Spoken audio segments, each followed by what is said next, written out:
before light, there was this. Not emptiness. Something older. Something that remembers being worshipped. We called it peace. We were wrong.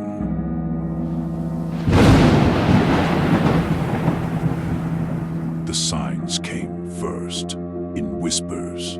Disappearances the ministry called accidents. Deaths they labeled unfortunate. A pattern they refused to see. Then whispers became screams.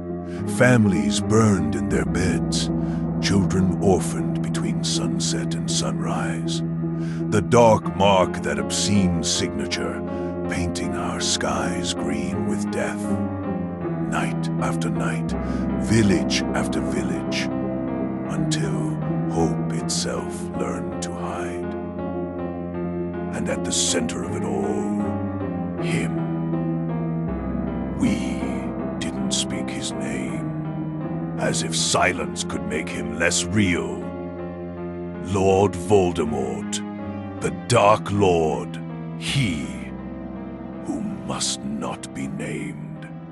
Look at him. Look. This is what remained when Tom Riddle finished murdering his own humanity. No nose. He shed it like dead skin. No warmth in those eyes. Only calculation.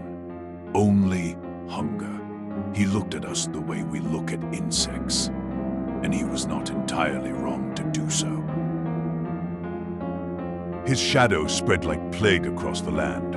First the rural villages, isolated, unprotected, then the cities. Ministry outposts fell silent one by one. On this map, darkness moves like living thing.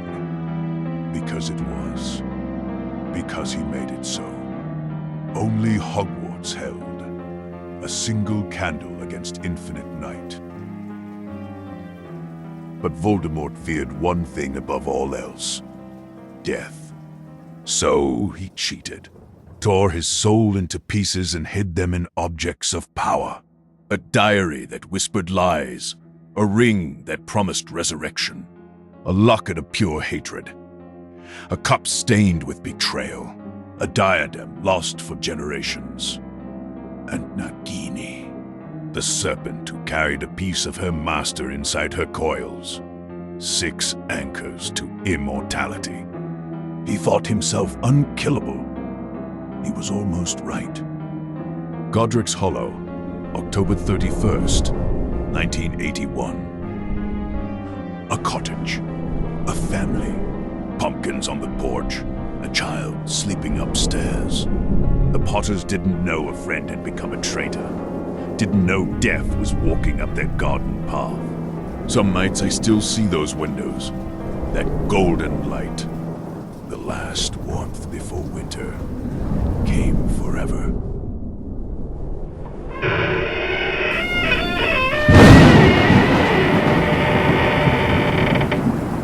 The door didn't open. It ceased to exist. James Potter died in the hallway. No wand in hand, he'd set it down to play with his son. Lily ran upstairs, not to escape, to stand between her child and oblivion. She could have stepped aside. He offered her that mercy. She chose death instead. She chose love. And then, the impossible, the killing curse touched the boy. It should have ended everything. Instead, it broke, shattered against something Voldemort never understood, never could understand. A mother's sacrifice. Love made into armor, but the curse left its mark. A scar shaped like lightning. And inside that scar, something else. Something that would sleep for 17 years. Rubeus Hagrid carried the boy through frozen skies that night. Half-giant hands that could crush stone. Cradling a 1-year-old like he was made of glass. Behind them, Godric's Hollow burned. Before them, a life of prophecy and pain. Harry Potter. The boy who lived a title no child should ever have to earn.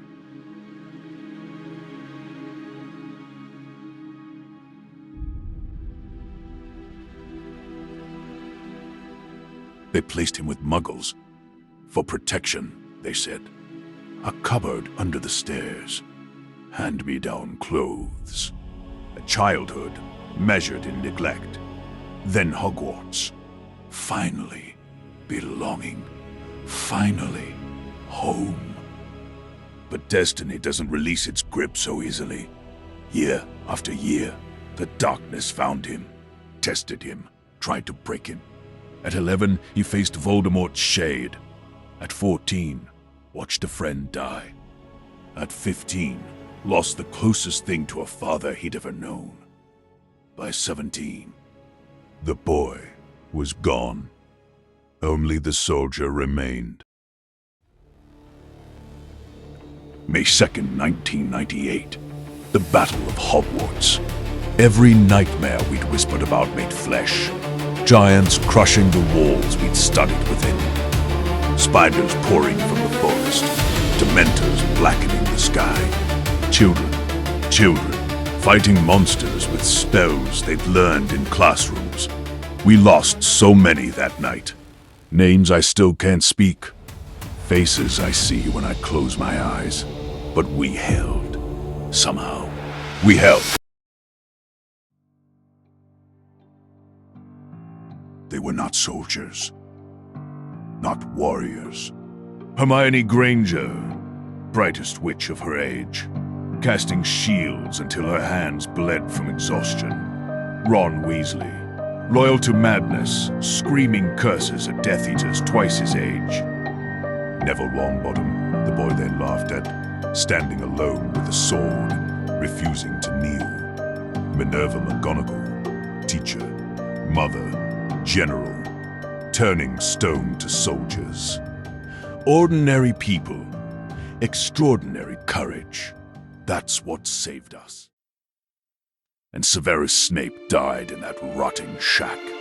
Spy, traitor, murderer. Those were the names we gave him. We were wrong. We were all so terribly wrong. He loved once, purely, completely. And when she died, he turned that love into a weapon against the monster who killed her. 20 years of service. 20 years of lies that cost him everything. His last word was a name. Her name. The only truth he ever allowed himself. Always. It ended as prophecy demanded. 2 wands, 2 spells, 1 truth. Voldemort's curse met Harry's and broke. The Dark Lord did not fall.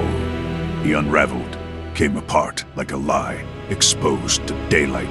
No blood, no body, just absence, as if the universe itself refused to remember he'd existed.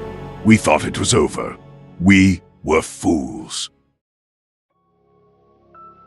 Dawn came, as it always does, indifferent to our suffering.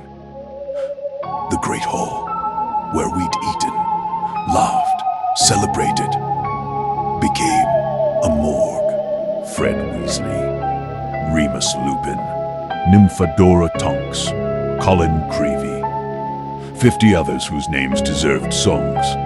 Harry stood among us, alive, the scar still visible on his forehead. But something in his eyes, something had gone quiet, like a candle burned down to nothing. Then he was gone. No farewell, no explanation. Harry Potter, the boy who lived, the chosen one, the savior, simply vanished. We searched. Merlin knows. We searched. Hermione nearly killed herself tracing magical signatures. Ron didn't sleep for weeks. But it was as if the world had swallowed him whole. As if he'd never been real at all. Some wounds cannot be witnessed. Some heroes cannot stay. The Ministry did what it does best. It filed paperwork. Voldemort, deceased. War terminated. Case closed. Medals distributed. Memorials erected. They stamped confirmed on horrors they barely understood. Locked questions in vaults. Called it closure. But some of us knew. Some of us felt it. That prickling at the back of the neck. The war was over. But something else was just beginning to wake.